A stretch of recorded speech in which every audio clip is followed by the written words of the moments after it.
everyone, my name is Aarti and you're watching HW News. Welcome to South Connect. This is our weekly show where we round up all the important news from across the 5 states of southern India. So let's begin with Karnataka.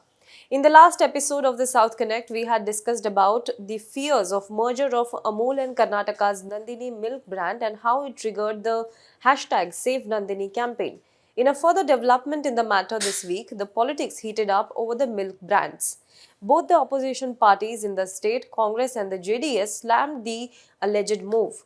Terming the move an injustice to Karnataka, former Chief Minister H.D. Kumaraswamy said that it was an effort to nullify Karnataka's development that is ahead of Gujarat. He said, "Why is Mr. Shah showing intolerance towards Karnataka? I suspect it is to make Kannadigas slaves of Gujarat.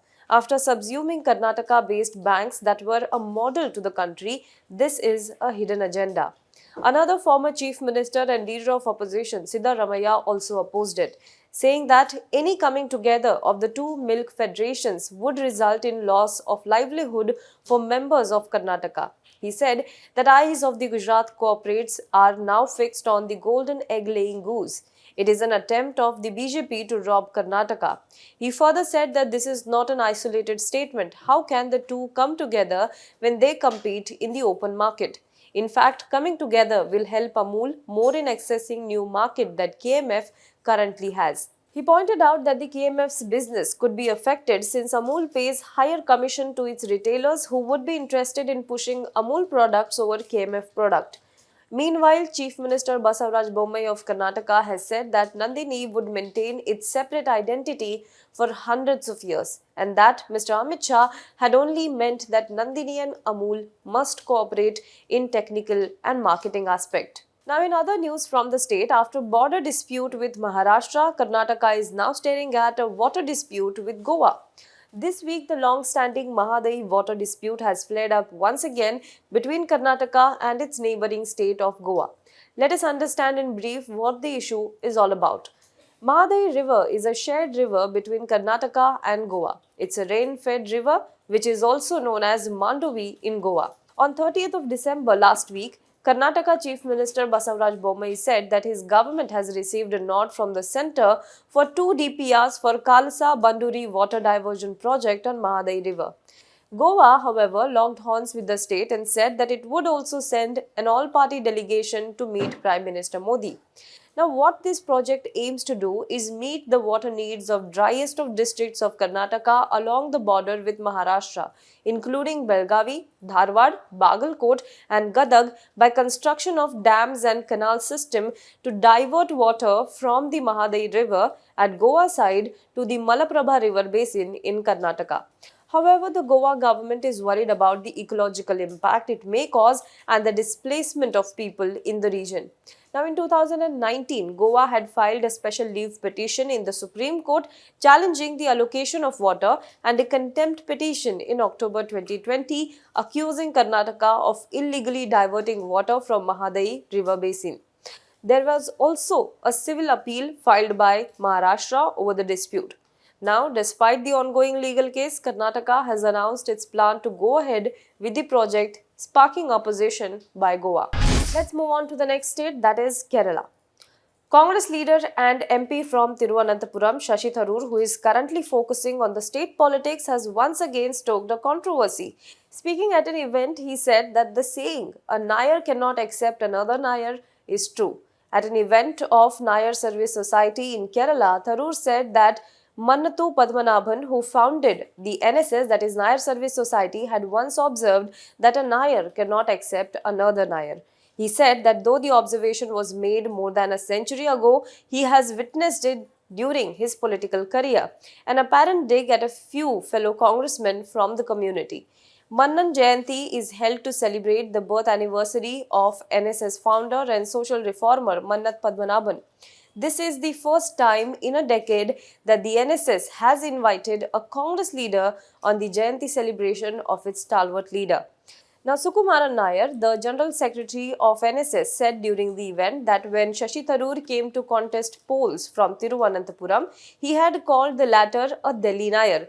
To rectify that mistake, we have invited him here for this event, he said. Let's move on to the next news from the state. Last year, the Kerala Assembly had passed a bill that effectively ended the powers of Kerala Governor as the Chancellor of Universities, but now the Governor has refused to pass it. In an indication that he would be referring to the President, the bill passed by the Assembly, Kerala Governor Arif Mohammed Khan said that authorities superior to him should take a decision regarding that legislation. Speaking to reporters on the sideline of the event in Thiruvananthapuram, Arif Mohammed Khan said that I cannot take a decision on that because it involves me. Therefore, authorities superior to me should take a decision. He said that his job was not to run the universities, which was the job of the Vice Chancellor, but to ensure that they are autonomous and free from any interference. Let's move on to the next state, Tamil Nadu. Actor and choreographer Gayatri Raghuram announced on Twitter on Monday that she is resigning from the Bharatiya Janata Party for not being given equal opportunities and over lack of respect for women. She said that under Annamalai, that is the Tamil Nadu BJP state president's leadership, women are not safe. I feel better to be trolled as an outsider. Claiming that nobody cares about true Karyakartas, Gayatri stated that she still owed her allegiance to Prime Minister Narendra Modi and Union Home Minister Amit Shah. Adding that the reason behind her resignation was Annamalai, she said she further accused him of being a cheap tactic liar and an adharmic leader. Gayatri said, I cannot continue under Annamalai leadership, cannot expect any social justice. Now on November 23rd, Annamalai had suspended Gayatri from all party responsibilities for 6 months because she had engaged in activities that brought disrepute to the party. In another news from the state, days after a woman police officer alleged that 2 DMK members sexually harassed her, the Chennai police have arrested the accused. The functionaries have been sent to judicial custody and they were also booked under sections 353, that is assaulting a public servant, and 354, that is sexual harassment of the IPC, along with the provisions of the Tamil Nadu Prohibition of Harassment of Women Act. Though the police have taken action now, at one point the woman constable had taken her complaint back, allegedly owing to the pressure. The DMK has also temporarily suspended both from the party. The 2 accused allegedly got drunk and harassed the officer on December 31st when she was deployed in Dashrathpuram. Let's move on to the next state, that is Andhra Pradesh. On New Year's Day, 3 women were killed and several others were injured in Andhra Pradesh's Guntur district as a large number of people rushed to receive gifts at a Telugu Desam Party's event, leading to a stampede. The incident happened less than a week after 8 people died in a stampede at another TDP rally in Nellore district. In the Guntur incident, 1 woman died on the spot and 2 others succumbed to injuries while being shifted to a hospital. People had reportedly arrived to receive ration and clothes in the form of Sankranti Chandranna Kunuka and NTR Janata Vastralu to low-income families. After the 2 incidents within a month, the state government has now prohibited public meetings and rallies from being held on roads including national highways, citing public safety. Next up is news from Telangana.